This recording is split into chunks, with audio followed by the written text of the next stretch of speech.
kepada Ibu Rini sebagai Kasih Kurikulum di Dinas Pendidikan Kota Bogor.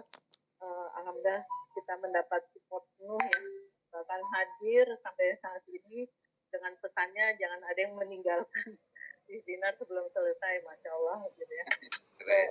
Support penuh yang kita juga excited gitu ya, mendampingi kita yang awalnya kita ngobrol-ngobrol doang tapi ternyata berkembang. Terima kasih juga kepada Bu Dede, guru saya ini yang Masya Allah jam terbangnya juga sebagai kepala sekolah yang kepala pembelajar gitu ya. Dan di sini juga salam saya kepada kepala sekolah saya, Ibu Lulu, alhamdulillah berkenan hadir juga, dan teman-teman guru di SD Alia, teman-teman di PGSD UT, dan teman-teman semuanya yang tanpa mengurangi rasa hormat saya, tidak bisa saya sebutkan satu persatu. Terima kasih yang sudah berkenan hadir membersamai kami. Sebelumnya saya akan share dulu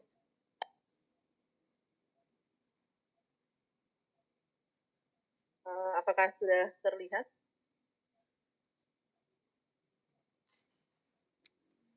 Sudah Ibu, sudah terlihat dari kami. Sudah ada Bu, sudah.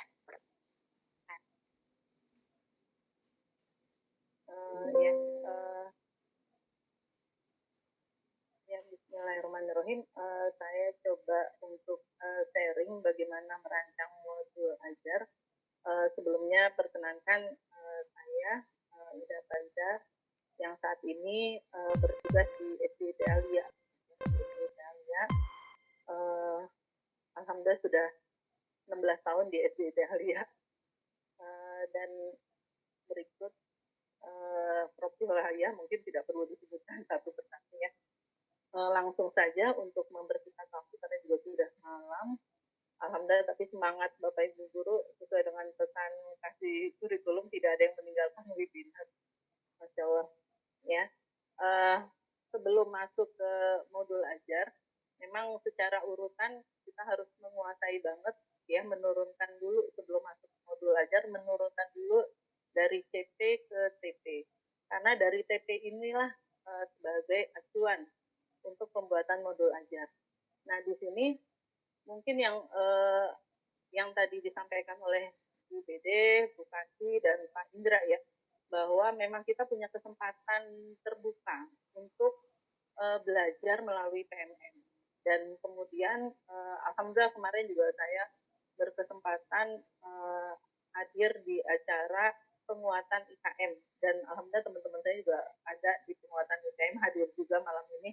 Nah, di sini di penguatan IKM itu ternyata ada hal yang mungkin kurang tepat ya. Jadi karena kita belajar sendiri-sendiri, gitu, masing-masing guru belajar sendiri-sendiri, masing-masing sekolah belajar sendiri-sendiri, ternyata menimbulkan multitafsir gitu ya. Multitafsir artinya ketika ini kali ya yang namanya modul ajar, walaupun ada contohnya ya, dan memang sangat lengkap di PMM itu dari konsep bahkan sampai ke contoh-contohnya. Tapi terkadang dalam pelaksanaan pun kita tuh menemui banyak kebingungan gitu. Kebingungan di sini benar gak ya begini gitu ya, atau kita kadang mengadopsi tidak semua contoh-contoh itu tepat gitu, tepat untuk diberlakukan di sekolah kita gitu, yang artinya kemudian akhirnya merancang sendiri, dan merancang sendirinya itu terkadang ada hal yang kurang tepat. Jadi kemarin pas di penguatan IKM, masing-masing sekolah mempresentasikan bagaimana penurunan CP ke TP terus sampai ke modul ajar, dan ternyata banyak hal yang kurang pas gitu. Dan alhamdulillah dengan adanya komunitas ini adalah salah satu bentuk untuk kita sharing. Karena benar bahwa pemerintah tidak mengadakan pelatihan secara kontinu seperti pada saat kurtilas, tapi diharapkan kita saling berbagi praktek baik, saling sharing ilmu yang kita dapat. Nah, karena dengan adanya multitafsir yang dijalankan oleh masing-masing sekolah, dengan adanya praktek baik kita berkolaborasi gitu, sehingga kita jadi tahu gitu, terus terinspirasi, wah di sekolah ini pelaksananya seperti ini loh gitu, dan ternyata bagus untuk bisa kita adopsi gitu. Dengan adanya saling kolaborasi, saling sharing, ini juga menyamakan persepsi kita gitu, yang mungkin ketika kita belajar PMN secara mandiri, kita paradigmanya seperti ini gitu, dan ternyata ada hal yang kurang tepat gitu. Nah, makanya kolaborasi ini sangat penting gitu, dengan adanya kita acara-acara seperti ini juga sama juga mengkonfirmasi apa yang kita pahami gitu, apa yang kita pahami sendiri di PMN, kemudian kita coba mengkonfirmasi pada teman kita bagaimana pelaksanaannya di sekolah, dan akhirnya akan menemukan titik terang bahwa oh ternyata seperti ini loh yang modul yang bisa kita adaptasikan ke sekolah kita. Karena ketika kita belajar itu memang tidak ada yang salah, semuanya benar. Artinya ini akan menjadi inspirasi gitu. Dan memang jargon bahwa tidak waktunya lagi berkompetisi, tapi saatnya lagi berkolaborasi. Dan di kolaborasi inilah akan banyak mendapatkan titik terang gitu ya, titik terang terhadap pemahaman-pemahaman kita yang mungkin kurang pas, keliru dan sebagainya. Nah, sebelum masuk ke modul ajar, yang memang yang harus dipersiapkan adalah TP tadi ya, tujuan pembelajaran. Maka Bu Dede sangat gamblang menurunkan bagaimana dari TP ke TP. Dan di dalam modul ajar ini adalah kelanjutan dari TP yang sudah kita rumuskan. Benar bahwa kemerdekaan ini bahwa TP sendiri dalam dari TP ke TP itu sebenarnya ada 3 ya, ada 3. Kita bisa plek gitu ya, plek menurunkan kata-kata dari TP ke TP dengan cara tadi apa yang ada, kompetensi yang ada di situ kita turunkan gitu. Atau bisa juga kita menyambungkan antar elemen, atau bisa juga kita merinci dulu kompetensinya apa, kemudian materinya apa, dan dari kompetensi itu tidak harus menggunakan kata-kata yang di CP. Bisa juga turunannya yang kita kenal dengan taksonomi Bloom ya. Jadi kalau di CP-nya bahasanya mengidentifikasi, kita ganti dengan menganalisa, menyimpulkan, itu boleh gitu. Jadi memang ada 3. Bapak Ibu secara konsep mungkin bisa dilihat bagaimana menurut Recording stopped. TP gitu ya. Itu ada 3 cara. Dan salah satunya tadi bisa langsung mengadopsi kata-kata yang ada di TP ke TP. Nah, kalau kita sudah mendapatkan TP, dan ini menjadi acuan kita untuk pembuatan modul ajar. Nah, dalam pembuatan modul ajar yang harus kita tekankan adalah balik lagi kita mereview prinsip pembelajaran yang akan kita jalankan. Recording in progress. Dan prinsip pembelajaran dalam IKN ini yang mungkin harus kita gaungkan terus adalah berpusat pada siswa. Berpusat pada siswa ini benar-benar tidak hanya secara retorika bahasa, tapi benar-benar dalam pelaksanaannya bagaimana kita mengeksplor kemampuan siswa. Mengeksplor kemampuan siswa dengan berbagai praktik dalam pembelajaran. Nah, yang menjadi prinsip lain adalah bahwa pembelajaran yang kita lakukan adalah pembelajaran yang bermakna. Artinya pengalaman belajar siswa itu yang akan kita hadirkan ke anak-anak. Jadi anak-anak tidak hanya kompetensinya hanya sebatas pengetahuan, mereka hafal, mereka bisa menyebutkan definisi, tapi kita ketengahkan pengalaman belajar. Kita sendiri pun mungkin punya pengalaman ya, Bapak Ibu di sini, bagaimana kita punya kenangan pembelajaran yang dilakukan ketika SD, SMP gitu ya.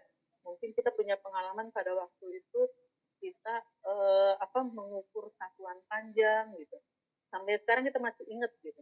Nah, pembelajaran yang gitu, yang bermakna itu yang kita harus ketengahkan ke anak-anak. Jadi bukan pembelajaran yang harus menghafal hanya dalam sekedar pengetahuan, tapi juga pengalaman belajar. Nah, ini prinsip-prinsip di dalam IKN yang menjadi acuan dalam pembuatan modul ajar, bahwa nanti apa yang kita sampaikan ke anak-anak, kita rancang pembelajaran strateginya, itu adalah pembelajaran yang bermakna. Anak-anak mendapat pengalaman belajar, dan pengalaman belajar itu bisa kita lakukan dengan berbagai trik atau strategi pembelajaran yang akan kita jalankan. Nah, secara konten di dalam modul ajar itu sebetulnya ada versi minimum dan ada versi lengkap. Mungkin bisa di mute ya biar bisa fokus. Siap Bu, saya cek dari sini. Teman-teman kemarin untuk modul ajar dari PMM, dari pemerintah juga tidak ada baku yang harus kayak gini loh ngikutin, enggak. Tapi tetap ada rambu-rambunya. Artinya merdeka, tapi tetap ada poin minimum yang harus ada di dalam modul ajar. Nah, mungkin bedanya modul ajar dengan RPP, yang pertama itu adalah kalau RPP dulu kita lakukan pembuatannya itu adalah satu RPP satu kali pertemuan di dalam satu hari itu. Tapi di modul ajar itu satu modul ajar itu memuat satu tujuan pembelajaran. Jadi di dalam modul ajar itu bisa merangkum beberapa kali pertemuan. Ya, jadi misalkan makanya di modul ajar kalau Bapak Ibu bisa lihat contoh-contohnya ada yang sampai untuk 27 JP gitu ya, untuk 20 JP atau misalkan untuk 3 kali pertemuan, untuk 5 kali pertemuan, misalkan dalam satu minggu IPAS itu 5 JP. Nah, modul ajar itu bisa misalkan materinya fotosintesis. Fotosintesis itu nggak cukup diberikan 1 minggu, misalkan butuh waktu 2 atau 3 minggu. Nah, itu bisa dibuat satu modul ajar. Itu satu TP dengan misalkan 3 minggu atau 10 kali pertemuan. Jadi itu secara teknisnya ya, teknis dalam perbedaan antara RPP dengan modul ajar. Kalau dulu RPP itu hanya satu RPP, satu kali pertemuan, tapi dalam modul ajar itu tidak satu pertemuan, tapi satu tujuan pembelajaran. Dan dalam tujuan pembelajaran itu pelaksanaannya berapa kali gitu di dalam KBM dilakukan. Misalkan 3 kali, 3 minggu, nah berarti berapa JP gitu. Jadi lebih komprehensif ya, jadi bisa di dalam modul ajar itu sendiri juga bisa memuat materi gitu, materi langkah-langkah dalam menuntaskan TP di dalam pelajaran tersebut gitu. Nah, jadi kita bisa mengurutkan misalkan materi fotosintesis apa dulu yang harus diberikan, kemudian langkah kedua pertemuan berikutnya, dan itu termasuk dalam satu modul ajar. Nah, versi minimum dalam modul ajar, nah jadi tampilannya itu dikembalikan ke sekolah Bapak Ibu. Kami sendiri sebagai contoh di Alia sendiri punya template khusus gitu ya, tapi di dalamnya tetap memuat rambu-rambu yang diberikan oleh pemerintah gitu. Tapi untuk secara tampilan template kami punya versi khusus sekolah kami gitu. Dan itu sah-sah saja setiap sekolah memberikan template masing-masing, yang penting di dalamnya ada komponen ini. Kalau versi minimumnya itu pasti memuat tujuan pembelajaran, langkah-langkah kegiatan pembelajaran, rencana asesmen, ya, terus rencana asesmen awal dan rencana asesmen akhir. Ini komponen minimum.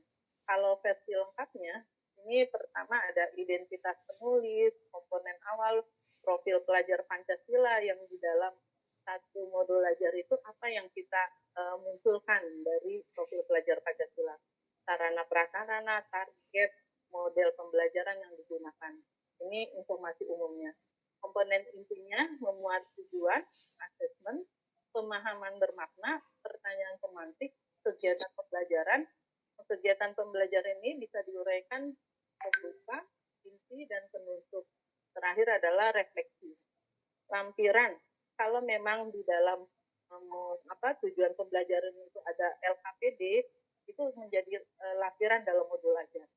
Pengayaan dan remedial, bahan bacaan, bisa berupa informasi link, dan atau juga bisa teks yang mungkin tidak ada di dalam buku yang disediakan pemerintah, tapi saya rasa ini penting diketahui, itu bisa dilampirkan ya, glosarium dan daftar pustaka. Artinya lebih kaya dan lebih banyak gitu ya.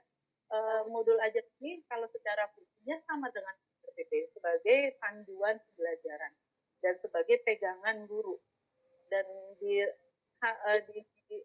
isinya itu harus lengkap di sini dalam arti kata ketika kita tidak hadir gitu ya, berhalangan hadir, kalau kita sudah membuat modul ajar, ada guru yang menggantikan dengan membaca modul ajar kita, dia paham apa yang akan diajarkan, itu adalah maksudnya versi lengkapnya gitu ya. Artinya itu menjadi panduan. panduan dalam pembelajaran. Jadi secara panduan memang sama, tapi secara tadi dalam penampilannya itu perbedaannya tadi. Kalau RPP untuk 1 hari, 1 pertemuan, kalau modul ajar untuk 1 TP. Ya. Dan komponennya secara umum memang sama. Tapi ada hal yang khas gitu ya, mungkin di dalam modul ajar IKM yang pertama adalah pemahaman bermakna dan pertanyaan pemantik. Ya, jadi di sini catatannya adalah pendidik memiliki keleluasan untuk memilih dan memodifikasi contoh-contoh modul ajar yang tersedia atau mengembangkan modul ajar sendiri sesuai dengan konteks, kebutuhan, dan karakteristik peserta didik. Jadi, contoh-contoh yang diberikan pemerintah itu hanya menjadi parameter atau acuan sebagai contoh saja untuk memperkaya kita menjadi referensi kita. Tapi bagaimanapun modul ajar yang efektif adalah modul ajar yang memang dibuat sendiri oleh kita dan itu juga yang akan kita laksanakan. Jadi jangan sampai kita mengadopsi modul ajar yang ada tapi hanya sekedar sebatas administratif, tidak menjadi peran yang mempunyai panduan gitu, menjadi panduan kita dalam mengajar hanya untuk memenuhi monitoring dan evaluasi, hanya untuk memenuhi administratif, karena ternyata yang kita adopsi itu beda dengan apa yang kita laksanakan gitu, dan itu menjadi tidak efektif. Nah, jadi modul ajar itu diharapkan memang itu yang benar-benar menjadi panduan kita mengajar gitu. Jadi kalau bisa ya memang dibuat sendiri gitu, kalaupun mau mengadopsi dan memang itu yang dilaksanakan. Jadi karena pengalaman di sekolah kami karena ada sistem kolaboratif learning gitu ya, pembelajaran berkolaborasi antar mata pelajaran, sehingga ATP itu akan menjadi sangat berbeda gitu, karena kita nyambungin gitu. Misalkan saya di IPAS lagi belajar sekarang tentang masalah uang, sebetulnya secara urutan kalau dilihat di buku itu belum masuk, itu masuk bab 2, bab 7 ya. Nah, bab awalnya itu adalah tentang kekayaan alam. Nah, tapi di bahasa Indonesia ada tentang sejarah uang. Nah, akhirnya kita rubah IPAS-nya itu ngikutin bahasa Indonesia supaya ada kolaboratif antar mata pelajaran. Dan itu boleh sah-sah saja.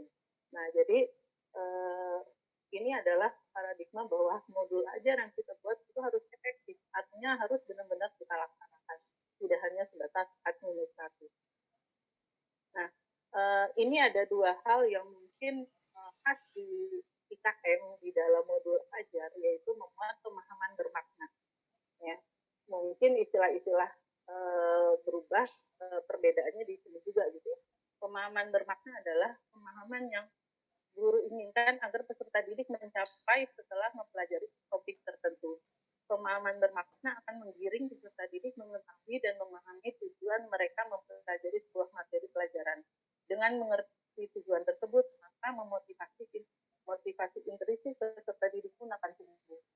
Jadi di dalam modul ajar itu ada komponen pemahaman bermakna. Kita tuliskan di situ. Nah, apa yang kita tuliskan sebagai panduan menyusun pemahaman bermakna adalah apa yang bisa dipahami siswa dan siswa bisa melakukan apa. Misalkan materi kita tentang fotosintesis. Nah, itu atau tentang kebutuhan. Kalau sekarang di semester 2 tentang kebutuhan dan keinginan. Berarti apa yang bisa dipahami siswa? Siswa bisa memahami perbedaan antara kebutuhan dan keinginan. Nah, siswa bisa melakukan apa? Di dalam pemahaman bermakna kita bisa tuliskan bahwa siswa bisa membedakan antara kebutuhan dan keinginan. Itu yang dimaksud pemahaman bermakna. Nah, pertanyaan pemantik ini juga menjadi hal yang khas di dalam komponen modul ajar IKM. Pertanyaan pemantik mungkin kalau di RPP dulu kita kenal dengan apersepsi gitu ya, apersepsi. Nah, jadi pertanyaan pemantik ini adalah rangkaian pertanyaan mengenai hal yang penting dalam suatu topik pembelajaran. Pertanyaan pemantik ini diturunkan dari pemahaman bermakna. Kriteria pertanyaan pemantik adalah berupa pertanyaan terbuka. Jadi bukan berupa pertanyaan tertutup, tapi pertanyaan terbuka. Contohnya misalkan kita tanya ke anak-anak, apa sih yang kalian ketahui tentang kebutuhan gitu ya. Nah, di situ juga pemantik itu kan istilahnya kayak pemancing gitu ya, pemancing anak-anak. Dan ini bisa dijadikan asesmen formatif gitu ya, asesmen diagnostik. Jadi kita ingin mengetahui pemahaman awal anak-anak tentang materi yang akan kita ajarkan. Terus merupakan inti dari topik pembelajaran, fokus pada goalnya tujuan pembelajaran yang kita lakukan gitu ya. Melahirkan pertanyaan-pertanyaan baru dan memikat ketertarikan mereka untuk mempelajari topik pembelajaran. Nah, pertanyaan pemantik itu diformulasikan supaya anak-anak tertarik gitu ya. Dengan cara bisa juga kita menampilkan media sebagai pemantik mereka, kemudian akhirnya mereka melahirkan pertanyaan-pertanyaan gitu ya. Nah, terus membahas hal konseptual atau memiliki pemahaman filosofis. Nah, pertanyaan pemantik merupakan pertanyaan yang bisa memantik siswa untuk fokus pada materi pembelajaran dan diharapkan bisa dijawab oleh siswa setelah belajar materi tersebut. Nah, jadi mungkin kalau dulu namanya aperteksi, sekarang namanya pertanyaan pemantik. Dan ini juga menjadi panduan ketika kita membaca modul ajar yang kita buat. Ini mengingatkan kita, oh ya kita harus menggiring anak-anak itu dengan pertanyaan pemantik ini gitu ya. Nah, dalam pelaksananya bisa improvisasi yang lain, cuman setidaknya modul ajar ini menjadi panduan kita. Gitu. Nah, yang tidak kalah penting komponen dalam modul ajar adalah assessment. Assessment ini mungkin nanti akan ada bahasan khusus ya, karena assessment ini bisa sangat panjang dan luas. Mungkin saya hanya menyampaikan mengenai luarnya saja, karena kita harapkan dalam webinar ini tidak berakhir di sini ya, tapi kita akan ada mungkin sesi berikutnya yang membahas tentang assessment gitu. Nah, assessment ini intinya adalah umpan balik. Fungsi dari assessment ini adalah selain umpan balik adalah refleksi. Nah, untuk itu kita harus tahu dulu jenis assessment. Ada assessment formatif, sumatif. Nah, kalau formatif itu adalah memberikan informasi atau umpan balik bagi pendidik peserta didik untuk memperbaiki proses belajar.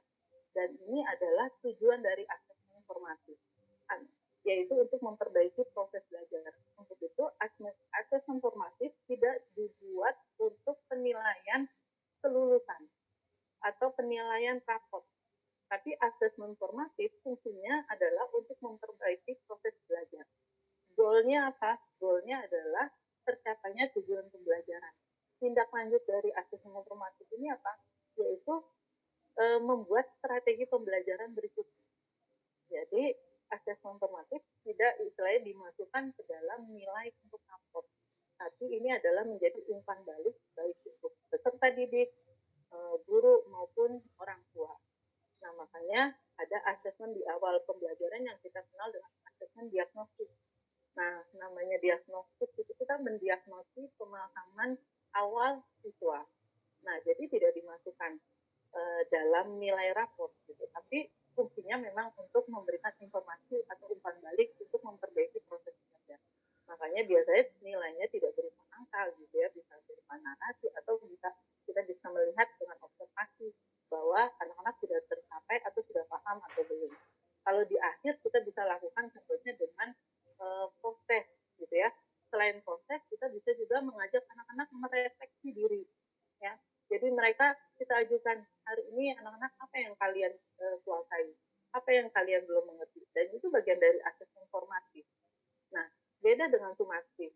Kalau sumatif itu adalah assessment yang dilakukan untuk memastikan ketercapaian keseluruhan tujuan pembelajaran. Assessment ini dilakukan pada akhir proses pembelajaran atau dapat juga dilakukan sekaligus untuk 2 atau lebih tujuan pembelajaran sesuai dengan pertimbangan pendidik dan kebijakan satuan. Kedua assessment ini tidak digunakan dalam satu pembelajaran. Artinya tergantung bagaimana strategi pembelajaran yang kita lakukan. Jadi sudah harus ada assessment sumatif, ada sumatif dalam satu kali kegiatan pembelajaran gitu ya. Prinsip assessment mendorong penggunaan berbagai bentuk assessment, bukan hanya tes tertulis. Jadi ini juga yang ditekankan dalam IKM bahwa balik lagi prinsip pembelajaran di dalam IKM adalah berpusat pada siswa. Jadi bagaimana caranya mempermudah anak membuat belajar itu menjadi menyenangkan, belajar itu tidak menyulitkan. Artinya bentuk asesmen yang kita lakukan jangan menguji melulu pengetahuan anak. Tidak lagi misalkan apa yang dimaksud, sebutkan, definisikan, tidak lagi seperti itu. Tapi banyak sekali asesmen yang bisa kita rancang untuk dijadikan asesmen sumatif. Ya, contohnya ya, ada misalkan dengan observasi, kinerja, proyek, tes tertulis pun tetap ada gitu ya, tes lisan, penugasan, dan portofolio. Jadi diharapkan asesmen sumatif tidak hanya berbentuk tes tulis atau ulangan harian, ulangan akhir bab gitu. Bahkan di dalam IKN sendiri, PTS dan PAS itu tidak harus wajib dilakukan. Jika penilaian sumatif dalam proses pembelajarannya sudah mengakomodir tujuan pembelajaran yang akan dilaksanakan, sah-sah saja setelah tidak melaksanakan PTS ataupun TAS. Gitu. Namun, jika sekolah masih membutuhkan mengkonfirmasi pengetahuan siswa dan masih dirasa memerlukan, boleh dilakukan. Tapi kalaupun tidak, juga tidak apa-apa. Itu yang dinamakan kemerdekaan gitu ya. Nah, bentuk-bentuk asesmen sumatif tadi ketika pembelajaran kita harapkan kita bisa mengeksplor anak-anak secara maksimal. Nah, di akhir asesmen sumatif itu juga harus sejalan gitu loh, jangan sampai di prosesnya sudah bagus, di akhirnya kita masih menguji anak-anak melalui tes tulis saja gitu ya. Padahal untuk asesmen sumatif itu diharapkan dengan berbagai teknik asesmen yang bisa kita lakukan. Nah, ini mungkin contoh-contoh yang kami lakukan di sekolah gitu ya. Jadi asesmen sumatif misalkan anak-anak tentang tekstur gitu ya di dalam pelajaran SBMT gitu ya. Jadi anak-anak membuat produk tekstur itu pun masih merupakan bagian dari asesmen sumatif. Anak-anak belajar tentang proses menyublim, membedakan perubahan zat gitu. Itu bisa kita lakukan dengan praktek. Jadi tidak harus apa yang dinamakan menyublim, apa yang dinamakan. Nah, ini yang namanya pengalaman bermakna gitu buat anak, pembelajaran bermakna melalui pengalaman belajar. Jadi dengan anak-anak praktek langsung, kita bisa lakukan asesmen sumatif gitu loh. Jadi tidak melalui harus tes tulis. Bisa dari observasi, diskusi, dan sebagainya. Nah, ini contoh modul ajar yang dilakukan ini izin menampilkan modul ajar yang dilakukan yang dibuat oleh sekolah kami di SDIT Alia. Jadi ini versi layoutnya gitu ya. Nah, intinya komponen yang ada di modul ajar itu ada, maupun tampilannya seperti apa, silahkan sekolah masing-masing mengembangkan sendiri.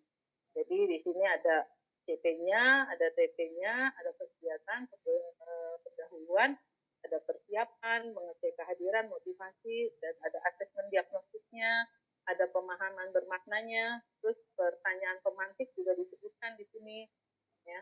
Kemudian kegiatan pembelajarannya mulai dari pertemuan pertama, karena di sini modul ajarnya ini untuk 1 TP dan dilakukan 2 kali pertemuan, maka ada dalam 1 modul ajar. Gitu. Jadi bukan untuk 1 pertemuan, tapi untuk 2 pertemuan. Ada lampiran asesmen, terus ada refleksi pembelajaran. Mungkin kurang lebihnya seperti itu. Kayaknya lebih seru kalau diskusi langsung aja gitu ya. Mohon maaf apabila banyak kekurangan. Sesungguhnya itu dari saya yang masih harus banyak belajar juga. Saya kembalikan kepada beliau. Assalamualaikum warahmatullahi wabarakatuh.